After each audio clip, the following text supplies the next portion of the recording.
Hi friends, welcome back. So ಈಗ ತಾನೇ K ಅವರು ನಿಮಗೆಲ್ಲ ಒಂದು ಗುಡ್ ನ್ಯೂಸನ್ನು ಕೊಟ್ಟಿದ್ದಾರೆ. ಏನು ಅಂತಂದರೆ KCET 2025ನ ಅಪ್ಲಿಕೇಶನ್ ಡೇಟನ್ನು ಎಕ್ಸ್ಟೆಂಡ್ ಮಾಡಿದ್ದಾರೆ.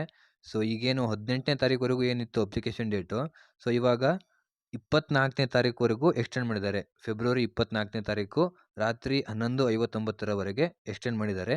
ಮತ್ತು ಫೀ ಪೇಮೆಂಟ್ ಮಾಡೋದಕ್ಕೆ ಫೆಬ್ರವರಿ 25 ಸಂಜೆ 5:30ರವರೆಗೆ ಅವಕಾಶವನ್ನು ಮಾಡಿಕೊಟ್ಟಿದ್ದಾರೆ. ಸೊ ಸುಮಾರಷ್ಟು ಸ್ಟೂಡೆಂಟ್ಸು ಒಂದು ಪ್ರಾಬ್ಲಮ್ನ ಫೇಸ್ ಮಾಡ್ತಾಯಿದ್ರು. ಅಂದರೆ ಈಗಷ್ಟೇ ನಮ್ಮದು ಇನ್ಕಮ್ ಸರ್ಟಿಫಿಕೇಟ್ ಎಕ್ಸ್ಪೈರ್ ಆಗಿದೆ, ಸೊ ರಿನ್ಯೂವಲ್ ಮಾಡ್ಸೋದಕ್ಕೆ ಹಾಕಿದ್ದೀವಿ ಅಂತ ಏನೋ ಕೇಳ್ತಿದ್ರಿ. ಸೊ ಇವಾಗ ಇದು ಬೆಸ್ಟ್ ಚಾನ್ಸು. ಸೊ ಬೇಗ ರಿನ್ಯೂವಲ್ ಮಾಡಿಸ್ಕೊಂಡು ಮತ್ತೆ ನೀವು ಅಪ್ಲಿಕೇಶನ್ನ ಹಾಕ್ಬೋದಾಗಿರುತ್ತೆ, ಆಯಿತಾ?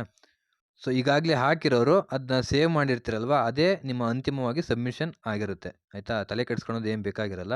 ಸೊ ಅವರು ಕೊಟ್ಟಂಥ ಈ ಒಂದು ಚಾನ್ಸನ್ನು ಸದುಪಯೋಗ ಪಡಿಸ್ಕೊಳ್ಳಿ. ಯಾರ್ಯಾರು ಏನಾದರೂ ಮಿಸ್ಟೇಕ್ಸ್ ಮಾಡಿದರೆ ನಿಮ್ಮ ಅಪ್ಲಿಕೇಶನಲ್ಲಿ ಇವಾಗಲೂ ಕೂಡ ಆಪ್ಷನ್ ಇದೆ, ಹೋಗಿ ಲಾಗಿನ್ ಆಗಿ ಸರಿ ಮಾಡ್ಕೊಳ್ಬಹುದಾಗಿರುತ್ತೆ. So all the very best. So ಅಲ್ಲಿವರೆಗೂ ನಿಮ್ಮ KCET ಪ್ರಿಪ್ರೇಷನ್ನ ಚೆನ್ನಾಗಿ ಮಾಡ್ಕೊಳ್ಳಿ. ಸೊ ಒಂದು ಇಂಪಾರ್ಟೆಂಟ್ ವಿಡಿಯೋ ನೆಕ್ಸ್ಟ್ ಬರೋದಿದೆ, ಸೊ ಕಾಯ್ತಾ ಇರಿ, ಇವತ್ತು ಬರುತ್ತೆ. ಸೊ ಮುಂದಿನ ಒಂದು ವಿಡಿಯೋದಲ್ಲಿ ಸಿಗೋಣ. ನಮಸ್ಕಾರ.